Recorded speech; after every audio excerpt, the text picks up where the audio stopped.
Hello friends, मैं हूं रवीश और आप देख रहे हैं मेरा यूट्यूब चैनल। और आज हम बात करेंगे राहुल द्रविड़ की, जिन्हें दीवार के नाम से जाना जाता था। राहुल द्रविड़ अब भारत के हेड कोच बनने वाले हैं और आज हम ये जानने की कोशिश करेंगे दोस्तों कि उनके सामने क्या चुनौतियां होंगी, क्या चैलेंजेस राहुल द्रविड़ के सामने होंगे जब वो भारतीय क्रिकेट टीम के हेड कोच बन जाएंगे। इसके बारे में डिटेल से बात करनी है, लेकिन आपने अगर अभी तक मेरे चैनल को सब्सक्राइब नहीं किया है, चैनल को सब्सक्राइब करें, बेल आइकन दबाना ना भूलें ताकि सबसे पहले नोटिफिकेशन दोस्तों आप तक पहुंचे।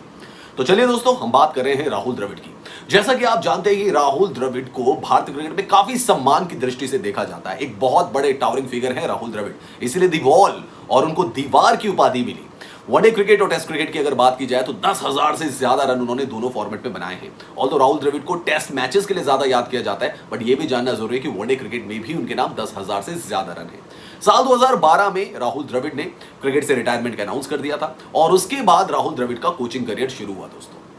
अंडर 19 और इंडिया ए के लिए उन्होंने कोचिंग की हुई है। अंडर 19 की अगर बात की जाए तो 2016 में भारतीय टीम रनर अप रही थी और 2018 में जब Rahul Dravid under 19 world cup में टीम इंडिया के कोच थे तो भारत ने खिताब को अपने नाम किया था। इसके अलावा वो इंडिया ए के कई दौरों पर भी टीम इंडिया के कोच रह चुके हैं।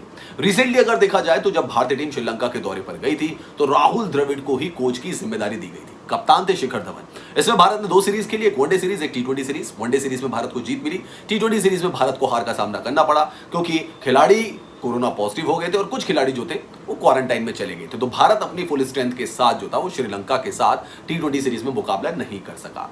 अब राहुल द्रविड़ जो है वो एनसीए के कोच, एनसीए में डायरेक्टर की जिम्मेदारी संभाल रहे हैं 2019 से, और माना जा रहा है कि वो एनसीए के डायरेक्टर पद से इस्तीफा दे देंगे और उसके बाद वो हेड कोच की पोस्ट के लिए जो है अप्लाई करेंगे। और जब वो हेड कोच बन जाएंगे तो फिर वो पूरी तरीके से जो उनका मिशन होगा वो होगा 2023 तक, यानी कि 2 साल का कार्यकाल जो है वो राहुल द्रविड़ को दिया जाएगा। अब दोस्तों बात करते हैं राहुल द्रविड़ के सामने सबसे बड़े चैलेंजेस क्या है।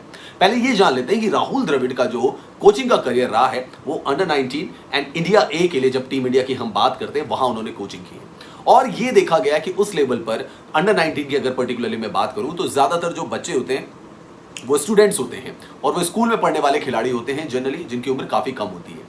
ऐसे में क्या होता है कि कोच डोमिनेंस ज्यादा रहता है और जो यंगस्टर्स होते हैं वो कोच की बातों को काफी सुनते हैं। इंडिया ए के भी लेवल की अगर बात की जाए दोस्तों तो वहां पर भी जो खिलाड़ी होते हैं वो सेटल्ड खिलाड़ी नहीं होते, बल्कि वो टीम इंडिया में दस्तक दे रहे होते हैं और उसमें से कम ही खिलाड़ी होते हैं जिन्होंने कुछ मैचेस इंडिया के लिए खेले होते हैं।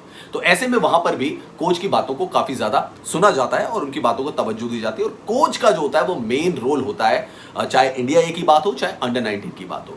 लेकिन अब अगर हम बात करें टीम इंडिया की तो वहां पर कप्तान के ऊपर बहुत ज्यादा जिम्मेदारी होती है और कप्तान भी काफी ज्यादा पावरफुल होता है। दूसरी बात यह है कि टीम इंडिया के ज्यादातर खिलाड़ी जो होते हैं वो एस्टैब्लिश है, वो स्टार बन चुके होते हैं और ऐसे में स्टार खिलाड़ियों को मैनेज करना सबसे बड़ी चुनौती हो जाती है, जिसमें कई कोचेस जो हैं वो सफल रहे हैं। अगर इंडिया की बात करें तो ग्रेग चैपल और सौरव गांगुली का विवाद किसी से छिपा नहीं है। इसके अलावा मिकी अर्थर और ऑस्ट्रेलियन टीम के जो खिलाड़ी थे उनमें से शेन वॉटसन, उनका विवाद किसी से छिपा नहीं है। और रिसेंटली अगर बात करें तो विराट कोहली और अनिल कुंबले की आपस में नहीं बन पाई थी, जिसकी वजह से अनिल कुंबले ने हेड कोच की जो पोजीशन थी उसको छोड़ दिया था।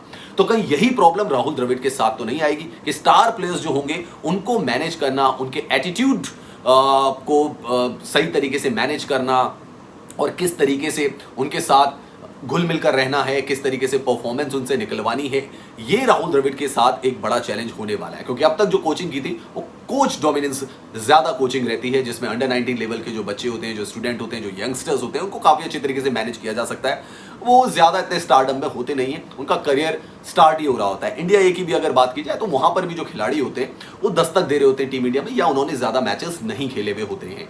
लेकिन यहां पर एक एस्टैब्लिश टीम है, एक एस्टैब्लिश स्टार खिलाड़ी हैं और उनको मैनेज करना राहुल द्रविड़ के सामने सबसे बड़ा चैलेंज होने वाला है दोस्तों। तो अगर राहुल द्रविड़ अच्छा तारतम्य बिठाते हैं, जैसा कि हम सब उनके बारे में जानते हैं कि काफी शांत स्वभाव के खिलाड़ी रहे हैं राहुल द्रविड़, और उनकी कोचिंग में भी ये बात नजर आती है कि काफी शांत स्वभाव के, काफी गंभीर उनका नेचर रहा है, काफी अच्छी तरीके से डील करते हैं वो खिलाड़ियों को, जैसा कि हमने उनकी कोचिंग में अब तक देखा है। तो उम्मीद यही की जानी चाहिए कि जब वो ड्रेसिंग रूम में रहेंगे तो माहौल बिल्कुल अच्छा रहेगा और सारे खिलाड़ी जो हैं वो टीम इंडिया के लिए जी जान लड़ा देंगे। और राहुल द्रविड़ मोटिवेट करने में माहिर खिलाड़ी माने जाते हैं। तो उम्मीद यही की जानी चाहिए कि वो एक बेहतरीन कोच साबित होंगे और भारतीय क्रिकेट को ऊंचाइयों तक ले जाएंगे। दोस्तों आपका क्या कहना है? कमेंट सेक्शन पर जाकर कमेंट जरूर करें एंड अगर आपको वीडियो पसंद आया तो इसे लाइक करें और जितना ज्यादा हो सके शेयर करें।